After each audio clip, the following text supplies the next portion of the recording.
सानी इंटरनेशनल हज उम्रा टूर्स एंड ट्रैवल्स। हज उम्रा जाने के ख्वाहिशमंद हजरात स्क्रीन पर दिए गए नंबर्स पर कॉल करें। कहा है कि भारतीय जनता पार्टी अगर आज केंद्र सरकार के अंदर 400 पार का जो नारा लगाई थी और वो कहां पे आके सिमटी है, तो उसके लिए बहुत बड़ा योगदान इस मुल्क के मुसलमानों का है, जो 2-2 घंटे तपती हुई धूप में खड़े रहकर है तो इंडिया अलायंस को वोट दिए है करके। बदले में क्या मिला? तो बदले के अंदर हमारे को कोल्हापुर के अंदर जो दंगा हुआ, दंगा नहीं, घरों में घुस कर जो मारा गया। फिर उसके बाद 12 विधान परिषद की सीटें आई तो एक भी सीट आपको मुसलमान कहीं नजर नहीं आया। फिर जब लोकसभा के अंदर वक्फ का बिल आया तो पूरे के पूरे सेना वाले भाग गए। और अब जब ये बदमाश महाराज जो है ये प्रॉफेट मोहम्मद के बारे में इस तरह का बयान देता है, तो आप सोचिएगा कि कैसे खामोश बैठकर है तो सब सुन रहे हैं करके। उसमें तो कितनी मांग की है? हमने देखिए, जब चर्चा के टेबल के ऊपर बैठेंगे तो हम तो उनसे पूछेंगे कि तुम क्या देना चाहते हैं, हमारी ताकत को समझते हुए तुम क्या देना चाहते हैं, फिर आगे की बात करेंगे। आप चाहते हैं कि एक बार फिर एमवीए के साथ आप बैठे तो सही, आपको लेना नहीं लेना ये आपके हाथ में है इसमें। लेकिन कल आप मुझ पर ये इल्जाम नहीं लगा सकते हैं कि नहीं साहब आप लड़ रहे हैं इस वजह से हम हार रहे हैं करके। मैं तो आपके साथ आने के लिए तैयार हूं, मैं तो आपके साथ लड़ने के लिए तैयार हूं।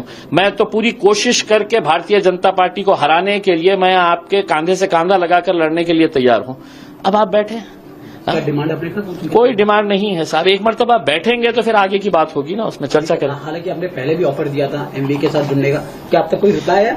अभी क्या है, उन्हें ये ख्याल है उनका कि जिस तरह लोकसभा के अंदर भर के वोट मिले थे वैसा ही रिपीट यहां पे होगा, जबकि विधानसभा का इलेक्शन टोटली लोकल इश्यूज के ऊपर होता है। महाराष्ट्र के अंदर क्या हो रहा है उन मुद्दों के ऊपर होता है इसमें। तो अगर वो अपनी गलतफहमी दूर कर दे तो शायद हमें बुला ले। फिर हमने लोकसभा चुनाव में देखा शिवसेना हो, कांग्रेस हो, एनसीपी, सभी को मुसलमान की वोट चाहिए। हालांकि एमआईएम हो, प्रकाश अम्बेडकर, सभी को मुसलमान, तो कहीं ना कहीं मुसलमानों को वोट के लिए कम से कम हमारे वोट की अहमियत तो समझने आने लगी है, वरना मुसलमानों के वोट को तो बिल्कुल टोटल ही नजरअंदाज कर दिया गया था उसमें। आज इतना तो समझ में आ गया है कि ये कौम जो है ये किंग मेकर का रोल अदा कर सकती है। भले ही लोकसभा का एक भी टिकट किसी पार्टी ने मुसलमान को नहीं दिया, इकलौता एक मुसलमान एमपी था ये, उसको गिराने के लिए भी तो पूरी ताकत लगाई गई। नुकसान एमवीए को हो सकता है अगर आपको एमआईएम पे या प्रकाश। देखिए, हम तो खुला कह रहे हैं कि अगर साथ में रहेंगे तो सबका फायदा, अगर नहीं रहेंगे तो आपका नुकसान तो होना है। सर, बात करते हैं महाराष्ट्र की लाडली बहन योजना। हमने देखा है किस प्रकार से महायुति सरकार, हालांकि कुछ महीने बाकी चुनाव को, तो इस योजना को आप किस तरह देख रहे हैं? क्योंकि विपक्ष देखिए, कोई लाडली बहन नहीं, कोई लाडली भाई नहीं, कोई लाडला पप्पा नहीं, कोई लाडला मम्मी नहीं, कोई लाडला कुछ नहीं इसमें। इनको मालूम है सत्ता में दोबारा अगर आने का है तो सिर्फ इस राज्य के अंदर दंगे करवाना है करके।